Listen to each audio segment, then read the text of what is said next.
Good morning. I'm energetically struggling this morning. I have a Reiki healing massage with actually a woman who's become a good friend of mine in an hour. I haven't left the house since last week's, and it's just in a strip mall, so it's not really even leaving the house. I get in a car, go to her, and she's like a good friend. She's like seeing a friend. Get my massage and come home.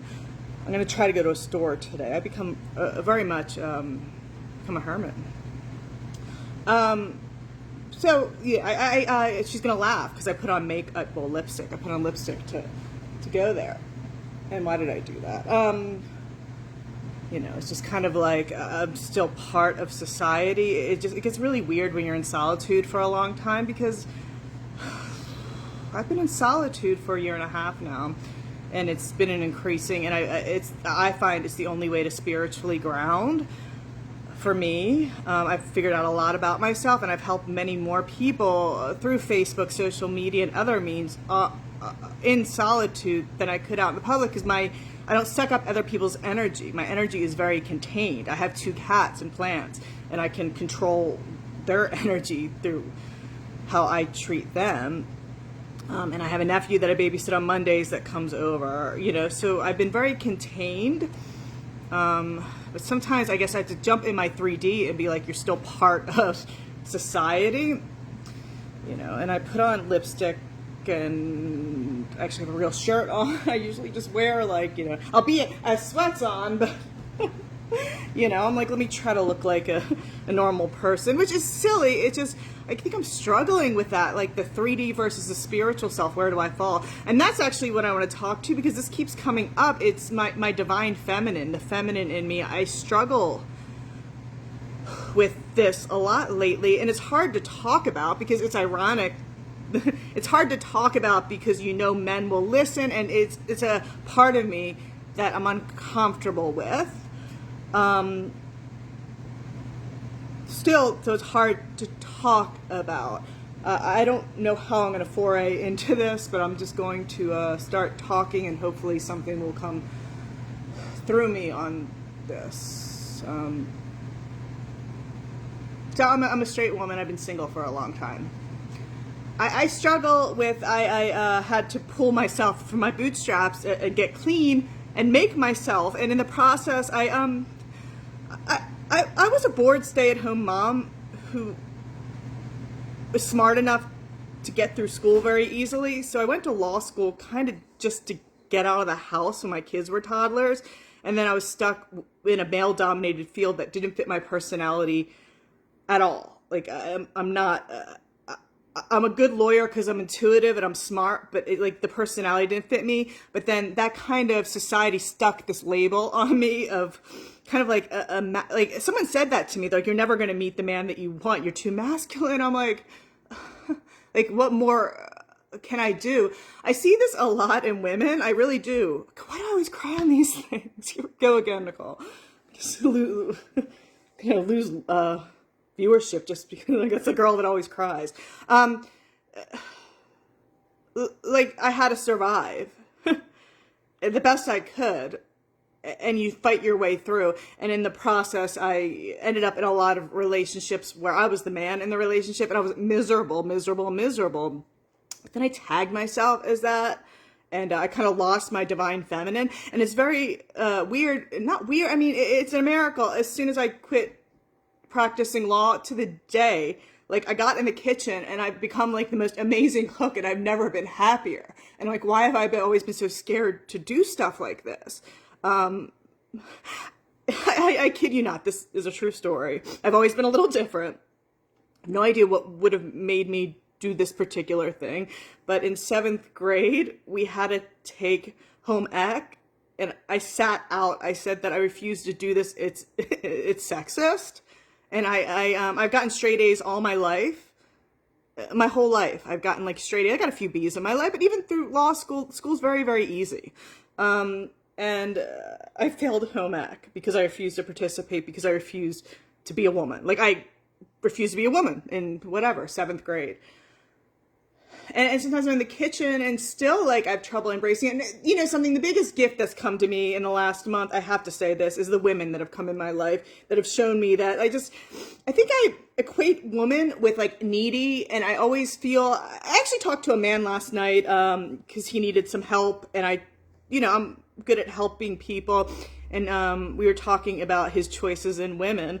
And it really made me think a lot about, and maybe this is just in my head, but in my head, men like needy women that they have to save. And it's like, I'm not a needy woman that you have to save. Like, I'm definitely, it's like, nobody's ever accused me of being, that. Even when I needed help, I didn't set out that aura. So I was struggling on my own. Like, even when I direly could have used help. That didn't happen. I still do that because I know a lot of strong women like this. We save ourselves, and being needy isn't something that's in me. But at the same point, a female, we're nurturers. We want protectors. Like, it's like, I don't want to be weak, but at the same time, I want a protector. And I think that, like, in my head, that's a dichotomy. Like, I have trouble reconciling it. I don't know how people see me. The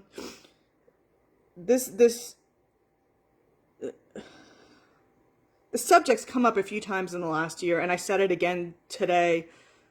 So I really, need to ruminate on this or meditate on this a little. Like, this is even hard to say out loud. I'm scared the type of man that I want wouldn't want me. And that's like, it got me into a lot of bad relationships because I assumed like the caretaker role, the man role, and I was miserable all the time. And then I got a bunch of deadbeat narcissists living in my house, not working, and I'm taking care of them. And that was like my dating life. And then, and in the end, I know I'm see, I have trouble saying it out loud, and I hear it in my head, and then my mouth won't say it, which bothers me at this point in my spiritual development. Shows this is really an issue, like one of the issues that I have to deal with, my romantic attachments to men. When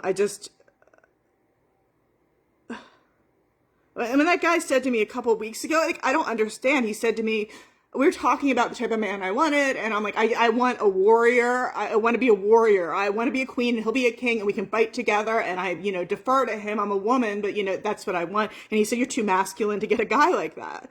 And I was like, just being called masculine again, like, hurt me. Like, I don't know what more to do. Like, I've never been into, like, and I don't think that's a bad thing. The women I look around and I admire, they're not into, plastic surgery or makeup or, getting dressed up, all the things that we're supposed to like as girls, I don't like. Like, shopping doesn't excite me. Like, a $800 purse is like a travesty to me. People are starving. Go to Target.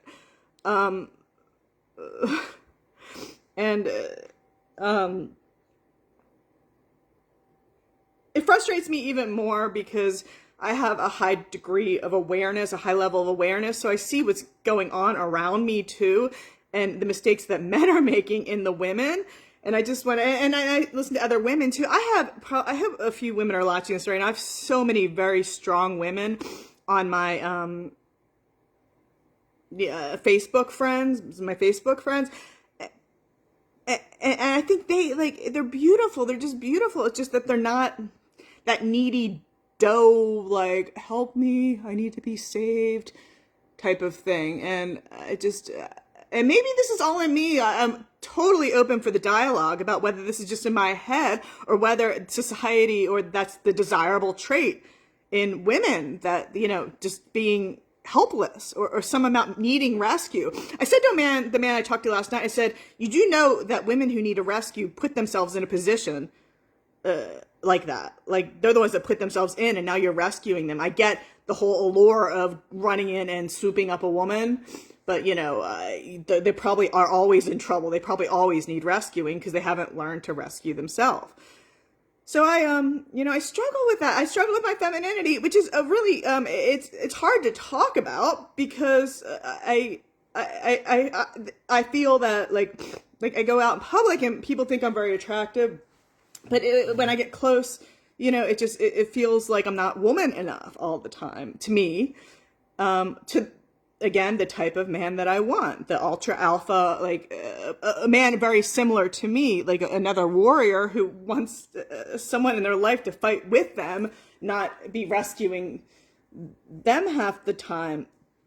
And, you know, I look at marriages, successful marriages. I have a friend, Cecilia, congratulations. You got married yesterday. I don't want to talk about her intimate life, but they did it the right way. They met recently in church, and they told each other that their ideals are sexes for between husband and wife within a marriage, which I wholeheartedly agree with. And they got married quickly because they probably had a great night last night, though, because they got married yesterday, and then that becomes available to you. But I look at people like her, and she gets it, that she's the woman, she's the husband, he's the wife, but she chose the right husband. And I look at my grandparents, see, my grandmother was strong as anything, a strong woman. But in that generation, you know, women, they ran the households. They were allowed to be strong, but, you know, gentle. This whole conversation, like, I don't know if I'm just babbling about this, and I do probably, I don't know if I'm going to check this again, the comments, because this is so sensitive to me, because it's like the core of my being, because I'm a straight woman who wants to get married, and it's a struggle to fight with your own femininity. Like what is it that's missing? What is it that's missing? And I know, please, if I get one comment, because the totally like simple, like surface level comment I always get is, it will come when you're not looking, type of thing. And that's really basic level. I'm talking about something much deeper than that. I'm talking about my identity as a woman, how I see myself as a woman, and what I'm setting out there. And then society, you know, how they, it doesn't matter how society sees it, but it's, you know, my identity, my very identity. And I think a lot of us are struggling with gender identities. We hear, like, people always say, like, you know, you always hear feminist, but they try to look non-feminine, a lot of them. That's a try. And then a lot of men are becoming very feminized as well. And then I think it leaves a bunch of, like, us women in the middle, like, trying to just, like, figure out where we fit into that, you know, on this whole. All right, this has been a very, very, very tough video. I doubt if I'll ever watch this again. At least I have black lipstick on. Am I going to post this? I'm hoping I help someone. I don't just look like a whiny baby, but, you know, it's a real issue. And on a path of truth that I talk about real issues. So I'm going to go get my massage. I can't wait to see Sarah. I'm going to walk in. She's going to be like, why the fuck are you wearing lipstick? But, you know, I'll be like, look, I'm a motherfucking woman. I'm going to wear lipstick. Good day, everyone.